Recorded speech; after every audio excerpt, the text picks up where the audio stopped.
hadir. Mana bukti Dajjal sudah hadir? Kurma bisan tidak lagi berbuah. Bila kurma bisan tidak berbuah, Dajjal dah nak datang. Kurma bisan sekarang sudah berkurang, tak berbuah. Lalu kemudian apa lagi? Ain Zuhar, mata air dari Ain Zuhar sudah kering. Sudah kering. Oleh sebab itu, tapi manakala dulu datang Habib Umar bin Hafiz, saya hadir majelis itu, adalah seorang bertanya, Habib, ya, Imam Mahdi dah lahir atau belum? Saya tengok Habib menjawab, sepertinya dia macam tak suka pertanyaan. Kata dia, kita tak perlu mencari-cari dia dah lahir atau belum, kampung dia di mana, dia lahir di hospital mana, dia tak perlu. Yang perlu kita siapkan adalah iman dan takwa, pengetahuan kita, supaya kita jangan sampai terkecoh, supaya kita boleh membezakan mana hak, mana batil, mana betul, mana salah, mana lurus, mana bengkok, mana hitam, mana putih. Sehingga dengan istiqomahnya kita beribadah ini, kita boleh membezakan mana Al-Masih yang original, yang asli, mana Al-Masih Ad-Dajjal.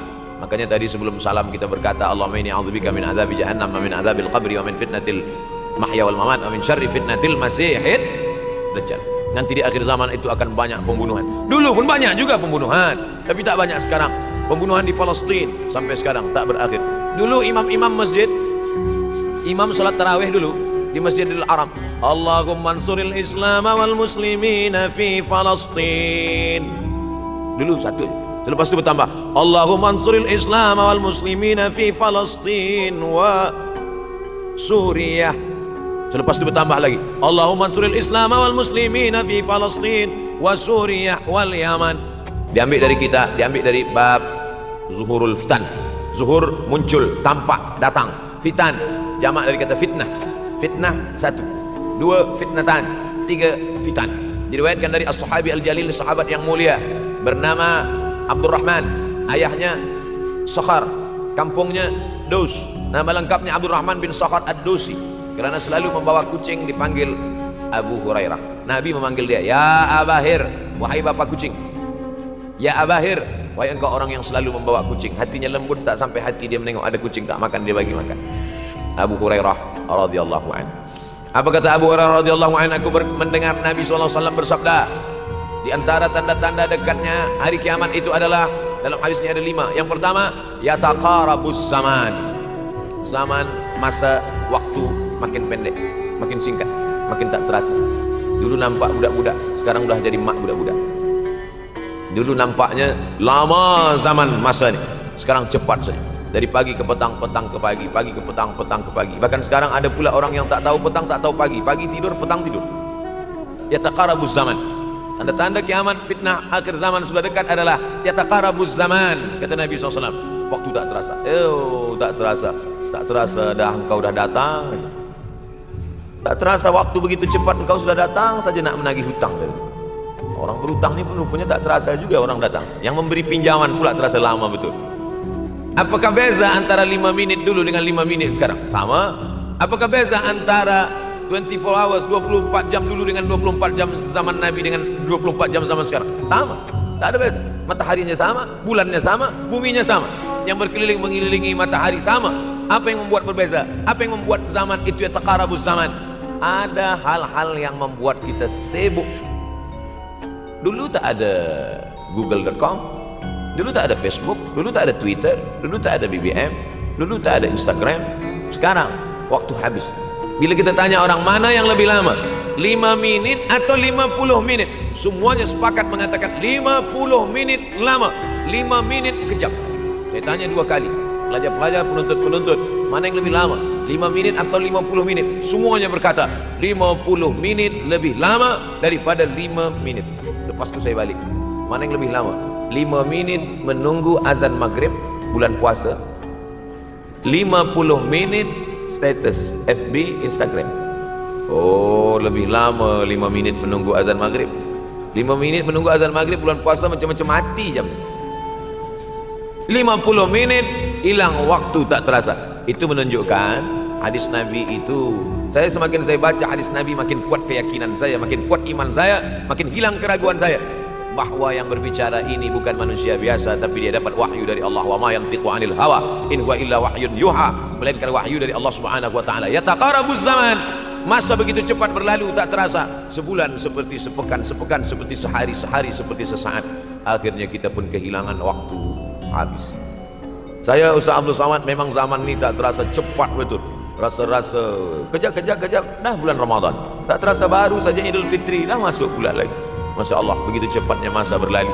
Maka jangan sampai semakin saya baca hadis ini, semakin kuat keyakinan saya bahwa Nabi Muhammad SAW mendapat wahyu dari Allah Subhanahu wa taala, semakin kuat keyakinan dan keimanan. Kenapa? Seandainya Nabi berkata, zaman nanti di akhir zaman itu semakin cepat, semakin dekat, semakin berlalu tak terasa. Tapi kemudian zaman yang kita lalui tak sama seperti yang dikatakan Nabi. Mungkin datang juga keraguan dalam hati, betulkah ini? Tapi ternyata 1441 tahun lampau, 1440 tahun yang lalu Nabi mengatakan, dan hari ini terbukti zaman begitu cepat berlalu. Masya Allah, tabarakallah. Hari inilah ditemukan internet, hari ini datang television, hari ini datang WhatsApp, hari ini datang yang melalaikan kita daripada Allah Subhanahu wa taala. Sehingga waktu datang sembang-sembang, cerita-cerita, tengok ini, update ini, tulis ini, tengok ini, pandang ini, habis waktu berlalu. Padahal waktu inilah yang akan ditanya oleh Allah Subhanahu wa taala. 6 kali Allah bersumpah demi waktu.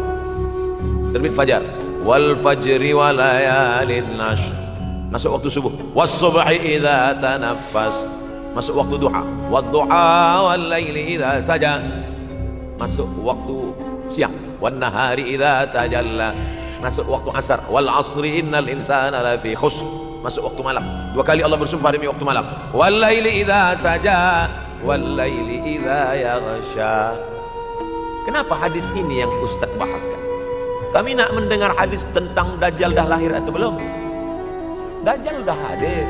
Mana bukti Dajjal udah hadir? Kurma bisan tidak lagi berbuah. Bila kurma bisan tidak berbuah, Dajjal dah datang. Kurma bisan sekarang sudah berkurang, tak berbuah. Lalu kemudian apa lagi? Ain Zughar, mata air dari Ain Zughar sudah kering. Sudah kering.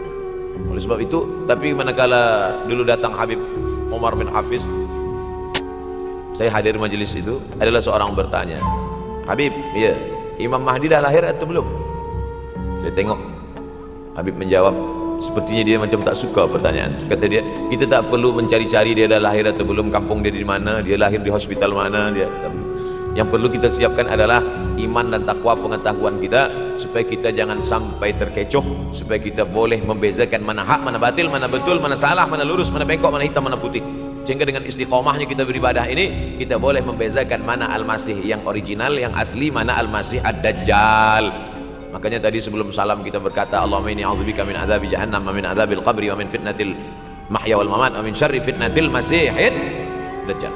Membaca, menghafaz 10 ayat di awal surah Al-Kahfi. Siapa yang menghafaz 10 awal ayat, hadis lain mengatakan 10 akhir, 10 awal 10 akhir, elok dua-duanya. Tapi Masya Allah, tabarakallah, anak-anak kita yang pakai jubah, pakai sorban putih ini, daripada tahfiz Quran, mereka tidak hanya menghafaz 10 awal 10 ujung, dari awal sampai ujung dia hafaz, 30 juzuk dia hafaz. Mudah-mudahan anak-anak kita penghafaz Al-Quran. Allahumma ja'al abna'ana wa banatina min hufazil Quran wal hafizan. Jadikan anak-anak kami menjadi para penghafaz Al-Quran, ya Allah, supaya selamat dia daripada fitnah Al-Masih Ad-Dajjal. Tapi saya pilihkan hadis tentang yang 5 ini.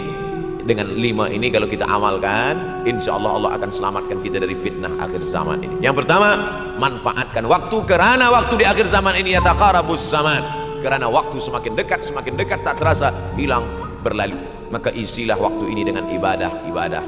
Jangan sampai ada waktu yang kosong. Duduk sejenak kosong berselawat, Allahumma shalli ala sayyidina Muhammad wa ala ali sayyidina Muhammad, Allahumma shalli ala sayyidina Muhammad wa ala ali sayyidina Muhammad. Sempat-sempatkan ambil wudhu, solat duha walau 2 rakaat. Sempat-sempatkan sebelum tidur malam solat witir 3 rakaat, supaya tidur kita sentiasa dalam wudhu dan kita sempat solat witir. Andai mati kita malam itu, insya Allah mati dalam keadaan husnul khatimah. Usolli sunatal witri 3 rakaatin lillahi ta'ala. Nanti malam jaga, tidak witir lagi, hanya tahajud saja. Sempat-sempatkan solat tahajud. Elok amat sangat baik solat wudhu 2 rakaat. Usolli sunatal wudhu rakaatain lillahi ta'ala. Selepas solat wudhu, solat sunat taubat. Usolli sunatal taubat rakaatain lillahi ta'ala. Selepas solat sunat taubat, solat sunat hajat. Usolli sunatal hajat. Selepas itu barulah solat sunat tahajud 8 rakaat. Nak tambah lagi 10, 12, 14, elok, tak salah, karena dia tiada batasan. Adakah sahabat Nabi yang melakukan ini? Ada. Qatadah bin Nu'man, dari selepas Isya sampai azan subuh. Imam Ahmad bin Ambal, dari selepas Isya sampai azan subuh. Bahkan mereka mengkhatamkan Al-Quran dalam tahajud mereka. Maka bahkan ada imam yang disebut dengan As-Sajjad, kerana banyak sujud kepada Allah Subhanahu wa ta'ala. Kerana akhir zaman ini godaan begitu besar. Dulu orang tengah malam tahajud, jam 2 malam, jam 3 malam dia bangun. Kerana dia membaca hadis sab'atun yudhilluhumullah. Ada 7 golongan yang mendapatkan naungan Allah. Yauma la dhilla illa dhilluh. Hari itu tak ada naungan kecuali naungan Allah. Rajulun, ada seseorang. Zakarallah, dia berzikir dengan Allah khalian di tengah malam, tak ada manusia. Fafadat ainahu, menetes air matanya. Maka yang pertama ini, jangan sampai kita kehilangan waktu. Kerana waktu, al-waktu kasaif. Waktu ini seperti pedang. Illam taqta'hu qata'aka. Kalau tidak kau patahkan dia. Kalau kau dapat pedang, patahkan. Sebab kalau tidak kau patahkan, dia yang akan memotong engkau, mematahkan tulang-tulang engkau. Waktu ini kalau tidak kita manfaatkan, kita akan ditanya tentang waktu, kemana saja waktu yang sudah kau pakai. Inna sam'a, pendengaran, wal basar, penglihatan, wal fuad, hati, kullu ulaika kana anhu mas'ula. Semua akan disoal, semua akan diminta tanggung jawab di hadapan Allah. Kemana waktu yang sudah aku bagi dulu engkau pakai? Yang pertama nanti ditanya, la tazulu qadama 'abdin yaumal qiyamah. Kaki anak Adam tidak akan bergeser, tidak akan beralih dari tempat tegaknya pada hari kiamat hatta yus'al, sampai dia disoal, sampai dia ditanya. La tus'alunna yauma idzin 'anin na'im. Banyak yang akan ditanya nanti, tapi Nabi bagi tahu di antara yang akan ditanya dari sekian banyak nikmat itu 4. Yang pertama, an umrihi fima afnah. Umur kemana engkau habiskan? Hari ini ada anak-anak muda belia umurnya 17 tahun. 17 tahun habis menghafaz Al-Quran. 17 tahun habis iktikaf dalam masjid. 17 tahun habis berzikir, berjubah, bersorban, mengabdikan ilmu, berkhidmat kepada ulama. 17 tahun habis. Tapi ada pula yang dibalik, 71 tahun habis. Rumah, office, kopi, rumah, office, kopi, rumah, office, kopi, batuk, mati, habis. Apa yang dapat kita bawa menghadap Allah SWT? Yang pertama, yataqarabuz zaman. Yang kedua adalah wa yanqusul ilmu semakin berkurang. Kalau sudah ilmu berkurang, apa yang bertambah? Jahil. Kalau ilmu bertambah, jahil berkurang. Kalau ilmu berkurang, jahil bertambah. Mana ada orang jahil cakapnya didengar orang? Saya dulu awal-awal membaca hadis ini, wa yanqusul ilmu berkurang, jahil bertambah. Rasanya tak mungkin, tak logik, tak masuk akal. Mana ada orang tak berilmu cakap dia didengar? Sekarang baru saya faham. Dulu orang tak berilmu ditinggalkan orang. Sekarang orang tak berilmu, asal dia pandai berbicara, dia akan didengar orang. Man salaka tariqan, siapa yang melangkahkan kaki melalui suatu jalan, yaltamisu fihi ilman, siapa yang melalui suatu jalan niatnya untuk mencari ilmu, sahalallahu lahu bihi tariqan ilal jannah, dimudahkan Allah jalannya menuju surga. Innallaha la yantazi'ul ilma intiza'an. Innallaha la yanzi'ul ilma intiza'an. Allah kalau mencabut ilmu, bukan macam mencabut pokok kayu dari tanah. La yantazilul ilmu intiza'an. Allah tidak mencabut ilmu macam mencabut pokok kayu dari tanah hingga ke akarnya, tidak. Lalu bagaimana ilmu ini dicabut? Biqabdil ulama. Dengan matinya ulama, maka habislah ilmu. Meninggal Imam Syafi'i, berkurang ilmu. Meninggal Imam Nawawi, berkurang ilmu. Meninggal Imam Fulan, berkurang ilmu. Maka yang hadir adalah al-juhala. Yang lebih menakutkan lagi adalah al-juhala bi thawbil ulama. Orang jahil dengan pakaian ulama. Oleh sebab itu maka yang kedua akhir zaman, wa yanqusul ilmu makin kurang. Maka bersyukur anak-anak yang dimasukkan ke rumah tahfiz.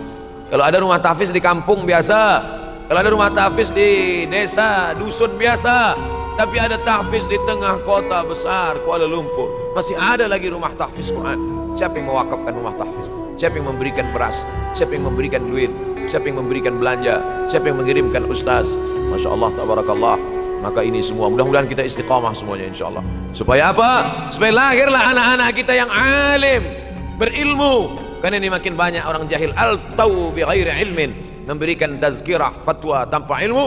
Dhalla wa adalla, dhallu wa adallu, sesat, menyesatkan. Kalau setakat sesat saja, ini sudahlah sesat, menyesatkan. Na'udzubillah. Masuk yang ketiga. Yang ketiga adalah wa yanqusul ilmu. Setelah habisnya ilmu ini semua dicabut oleh Allah Subhanahu wa taala. Lalu kemudian setelah ilmu dicabut Allah Subhanahu wa taala, wa yulqas syuh. Wa man yuqashuh, sin dengan hak kecil. Wa man yuqashuh nafsihi fa ulaika humul muflihun. Siapa yang selamat daripada sifat syuh, itulah orang yang beruntung. Hayya 'alal falah. Mari kita menuju keberuntungan, kemenangan. Siapa orang yang menang? Selamat daripada sifat syuh. Ada orang menerjemahkan syuh ini pelit, bakhil. Bakhil ada yang lebih parah daripada bakhil. Syuh. Bakhil ini Bakhil tidak ingin memberikan uangnya untuk orang lain, itu bakhil. Dia ada uang 10 ringgit, uang itu hanya dia makan saja, dia tak mau walaupun setengah sen kepada orang lain, itu namanya bakhil. Kalau syuh ini, duit dia simpan, duit orang pula dia makan, itu syuh. Jadi lebih parah lagi. Oleh sebab itu, kalau sudah ilmu ini dicabut, orang menjadi jahil, maka datang penyakit syuh yang ketiga. Apa itu syuh? Hubbud dunya, hubbul mal, wa tuhibbul mala hubban jamma. Engkau sayang kepada harta, amat sangat sayang. Dia pegang semuanya sampai tak meleleh, tak menetes walaupun satu tetes. Akhirnya mereka inilah pendusta-pendusta agama. Ara'aital ladzi yukadzibu biddin. Tahukah kamu siapa itu yang mendustakan agama? Fadzalikal ladzi yad'ul yatim. Mereka itu yang membiarkan anak yatim. Wala yahuddu ala ta'amil miskin. Dia tidak mempedulikan makanan orang miskin. Sebab apa? Bukan sebab tak ada harta, sebab syuh. Kenapa syuh?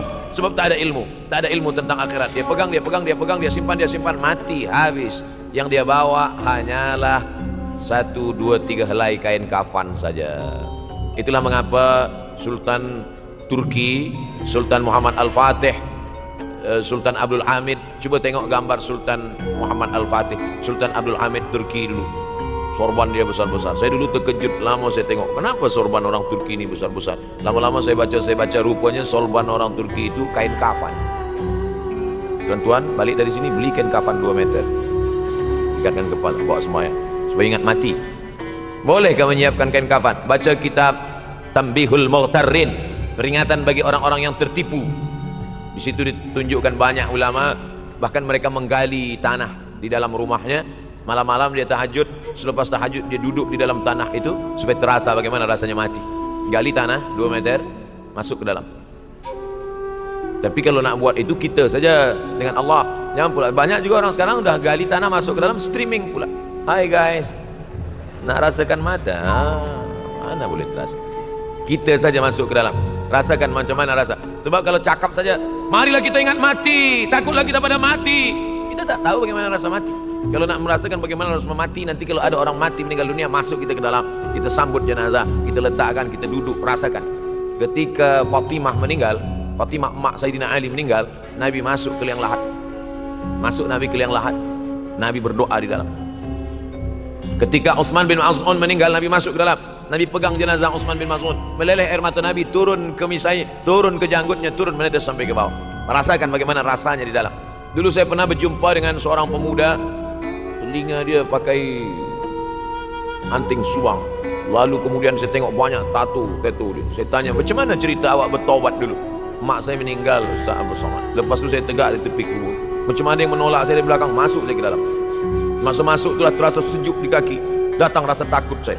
Makanya kalau ada orang yang sudah kita bagi tazkirah, bagi nasihat tak juga, nanti ada orang meninggal, bawa dia agak dekat, senggolkan sedikit, jatuh. Gitu caranya supaya kita terasa mati ini, supaya apa? Hilangkan penyakit syuh, cinta harta, takut mati, dan membuat kita menjadi bakhil, pelit, nauzubillah. Yang keempat,